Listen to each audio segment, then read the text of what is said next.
bomb is going off every day over Japan and floating over here, and it's been like this for 9 months.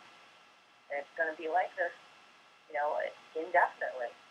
Right. Once stuff lands over here, it doesn't disappear. It's on the leaves of the trees. It's in the soil. It's blowing around when it's windy. And it's not practical to walk around with a Geiger counter all the time and have to check everything, which is why I'm trying to promote just universal precaution and treat everything like it's radioactive. And this is going to have to be ongoing until something gets shut down over there or mitigated, or they encase it in concrete or do something. Yeah, that's the key. That's the key phrase. Do something. Do something. They're not doing anything, and they haven't done anything. They haven't done anything that is a rational thing to do. It seems like they've done a lot of surface things. Like, oh look, we're trying. But I mean, you have to know by dumping seawater on it what's going to happen, that it wasn't going to work. I mean, the fact that they try to put these measurements out there, these safety measures, and they're like, oh Jesus, that one didn't work either. You know what I mean? I mean, when they fiddled around with that water treatment system that a French company, Ariva, built to process all the water after it's been dumped on the fuel pools and in the reactor cores, and that water has to go somewhere. Well, a lot of it's actually going into the ground, into the ocean. Now we know the strontium releases have been huge, and that's just been reported in the last week or so. What's the half-life of strontium? Sorry, I don't mean to put you on the spot. Not sure. Years. Years. It goes longer. Okay, I just didn't know. Yeah. Well, let me. I want to ask you a little bit about the exposure that people have been getting dosed with across the country. Because let me just say this, you guys.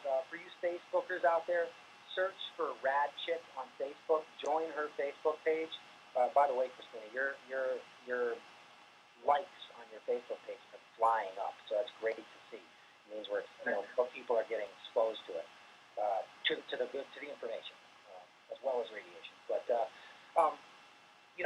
you put up a post yesterday from my area, from the Worcester, Massachusetts area, where they got a 330 count per minute reading. Yeah, a spike. So I just want to tell everybody, look, I tell you I'm broadcasting from FEMA Region 1. You guys that don't know your FEMA regions, FEMA Region 1 is like the New England area of the United States, okay? So we're about to, what are you laughing about? We don't know. This is just the way we need to start talking now. Well, hey, look, I had some woman, I sent out a mass email, or I had to ask, Jules sent out a mass email for me on Sunday for my show, and I got some feedback from one woman who says, I won't listen to anyone or anything that says FEMA Region 1. And I tried to explain to the woman, I use the terminology to make people aware that this is how the government views the places that we live, our places we call homes. They're a home. They're not, there's no love for that. It's FEMA Region 1. You know what I mean? It's a very, what's the word I'm looking for?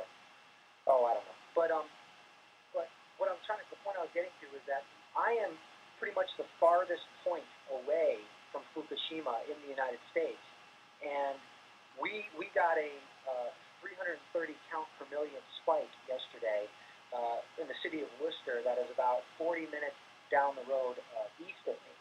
So that means that radiation went right by me, okay, and spiked in Worcester. And what you had told me on the first time I had you on the show was that anything over a 100 count per minute reading was dangerous. Anything over a 300 count per minute reading was where you would feel physical effects from radiation. And anything over... That's the EPA's hazard level. Right. Okay. These numbers are from the EPA people. Okay. Very trusting organization. If anything, we can say that these true numbers should probably be lower.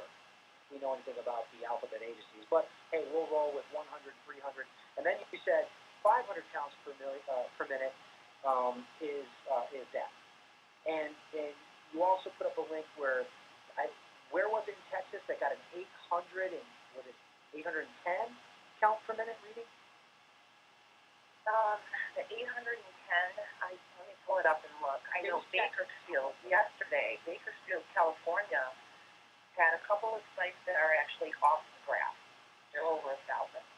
Now, that's just one measuring station, like in your case, in Massachusetts, the Boston readings were okay. But, I mean, it was just this, this air mass. But who knows what it was north of you? It could have been 10,000 CPM. We have so few of these machines, and then half of them don't work right anyway. And then we have evidence that the machines have all been adjusted to read less sensitivity after Fukushima. I sent you a graph of Sacramento, I think, was one in particular. But, compared to the 2010 level, you can definitely see that the machines were all adjusted. So if these numbers are high on the graph the way they're set now, what are they really? Yeah, exactly. What are they really? And what I said in the past about this, I don't see how the government or the powers that be are going to be able to contain this, to control this, to hide this. When we're having cities exposed to 800 counts per minute, we have to expect to see some pretty radical death increases due to radiation exposure in the very near future in these areas, don't we? Yeah, well, it's already happening from the CDC numbers of mortality rates across the country. In certain areas of the country are much higher, Pacific Northwest in particular, and then Idaho and Montana, Utah, Wyoming, that will track, it's, I think, 10% over what they were. And if you look at the CDC numbers for the last 10 years, the chart was going down. And then all of a sudden after March, it started going up. And the releases are getting higher all the time. That's the really concerning thing, is that something at that site, or maybe it's the plants here, I don't know, but something's escalating big time.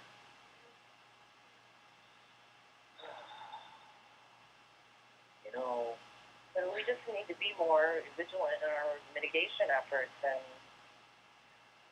right. Right. Fukushima's changed everything, and it's still 99% of people have no idea that this is going on.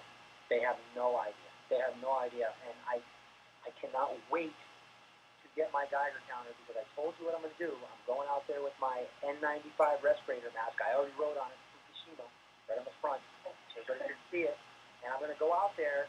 I'm going to be wearing that thing, and I don't know what other rad gear I'll have on. By the way, everybody in the chat room, you see me in my rad gear in these scrolling pictures.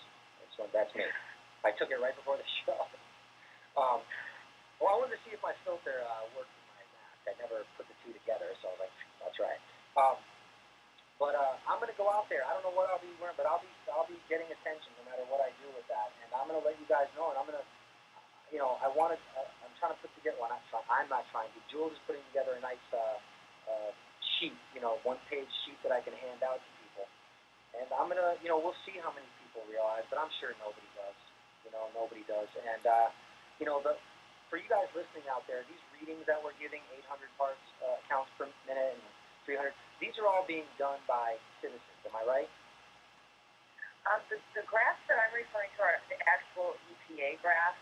Now, I also check a number of forums where people around the country, including independent researchers, people with Geiger counters, are posting their data.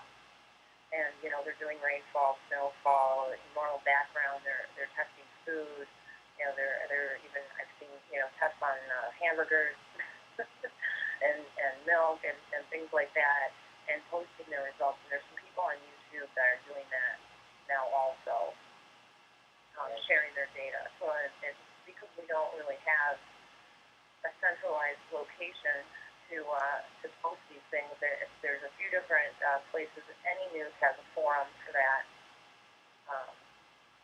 That's a good one to check, and one that you might want to consider consider posting on also once you get your geiger counter, because I don't think there's any people in the Massachusetts area that's posting on there right now. There's a few people in Ontario, and then just kind of scattered across the country, and a few people in Vancouver and so forth. So like I said, this is mostly citizens divulging the information, and my point in saying that was, it's look, you guys, again, we have to act like adults. We have to take this responsibility on ourselves, because no one's going to do it for us.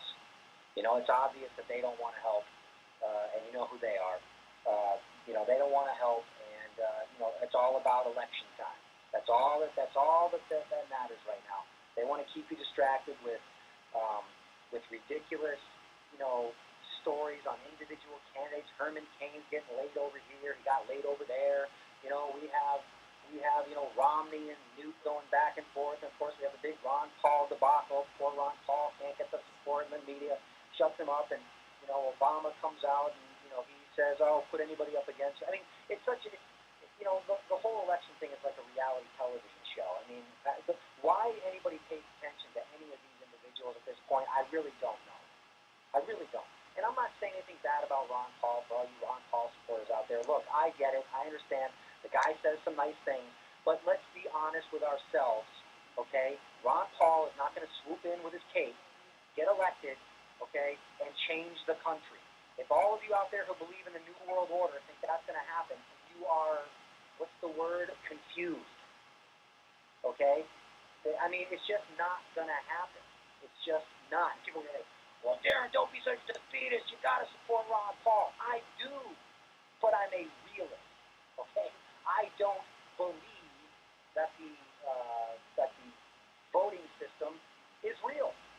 Why should I? Because there hasn't been one president in the past, you know, however many elections that has done anything decent for anybody. They've all continued on the same path, no matter what party they're from. So, and I'm not saying Ron Paul is in that vote, you know, but then again, I gotta question the guy who has followers that are accused of being terrorists, and you know, he doesn't really address that a lot. But I don't watch a lot of political people speak on things, so I could be wrong about that. But anyway, sorry, I didn't mean to break into rant. That's all right. I just posted the link to all of the EPA graphs on your Facebook page. And I'm looking through this list right now, and in the last 2 to 3 days, you know, when I started doing these reports on YouTube, it would be like one or two cities here and there. The last report I did, there were 18 cities that had extraordinarily high readings. The 2 or 3 days before that, there was 13 cities. I mean, I can't even open all these windows at once on my Mac. You know, the computer locks up. There's so many to go over. And just looking right now, Phoenix, in the last 2 days, has been about 600. Yuma, Arizona. 600 counts per minute? 600 counts per minute. Yuma, Arizona was 600. Bakersfield off the chart. Okay. Let me address something here. Christina, remember when I actually posted on your page yesterday that I have a friend out in Humboldt County, California, and they said that yesterday was the first time they brushed their teeth in the past 2 weeks without their gums bleeding. They're all suffering from nosebleeds out there. You know, people. Yeah. These are signs that are indicative of radiation poisoning. So you know, right. And it's really widespread, and I've been getting reports on Twitter that this was going on in the UK about a week ago. There were rampant nosebleeds being reported, and I put out a video on that, and I said, you know, I don't know. I mean, without having air measurements at this moment, you know, we can't really tell, but it could be a sign if you have other symptoms. We really take it seriously. And the next day, there were posters on any news that had it very high readings in London in the rainfall. So it was probably related to that. And since I put out that video, my inbox is full of people saying that they've never had nosebleeds before, and themselves, you know, they're having them, their kids are having them. Strange bruises and bleeding gums and nosebleeds if you aren't used to having that kind of stuff. Could be an indication that you've been exposed. Right. And hey, let me ask you something. When you started doing this, and